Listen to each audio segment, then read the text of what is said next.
one way of conceptualizing yourself is that you're one speck of dust among 7 billion. And when you conceptualize yourself that way, you might think, well, what difference does it make what I say or do? And that's actually quite convenient for you, because if it doesn't matter what you say or do, then you don't have any responsibility and you can do whatever you want. The price you pay for that is a bit of nihilism, but if you don't have to shoulder any responsibility, that's a small price to pay.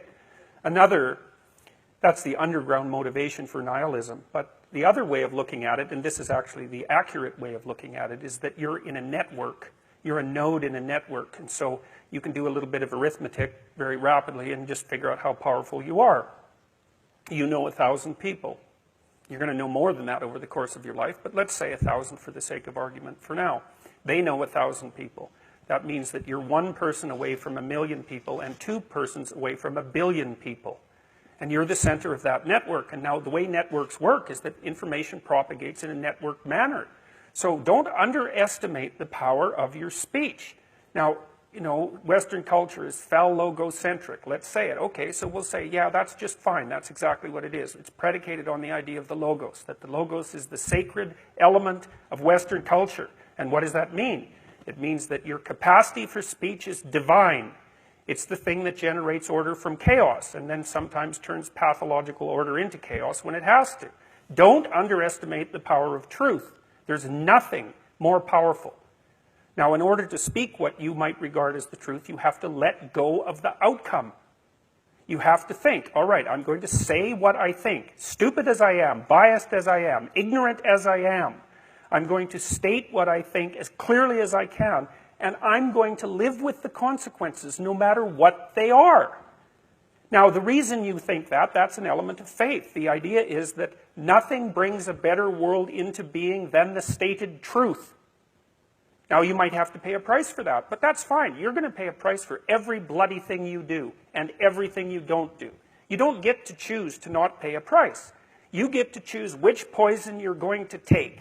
That's it.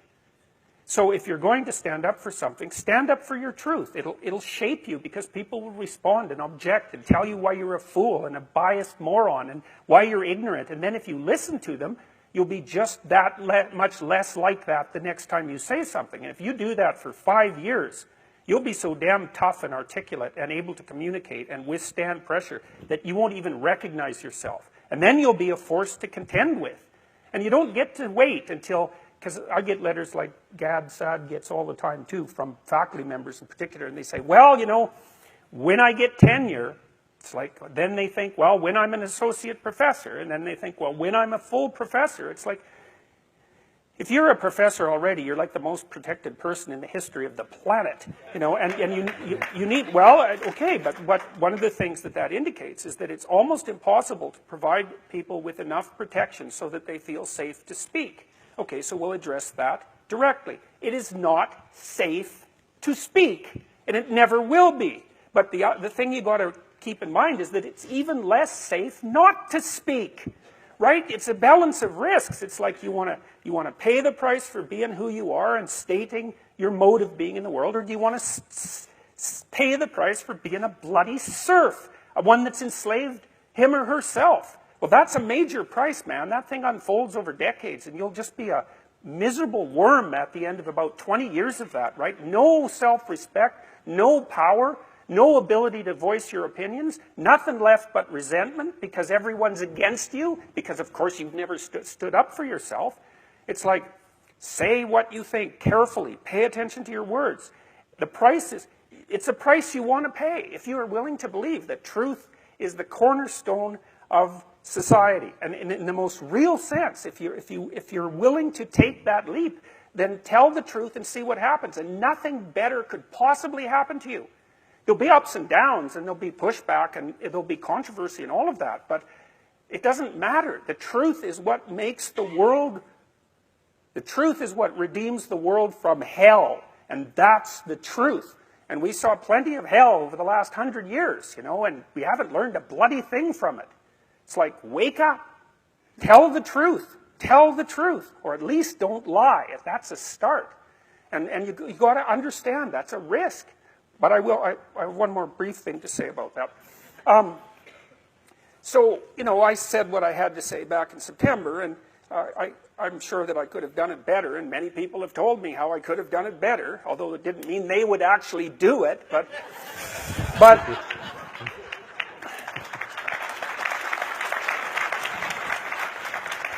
and you know, my job was at risk, serious risk, for about 2 months, and it destabilized my family. They've been very brave about this, so like, thumbs up to them, man. They've just stood by me.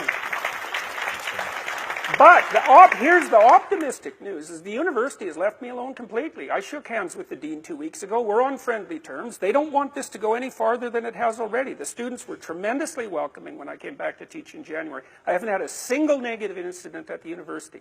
And I've received thousands of letters from people all over the world, all of which have been in support. I've received 2 negative letters. That's it. 2. So the people have an inchoate longing to have the sort of thing that we're talking about articulated. And so don't be thinking you're alone.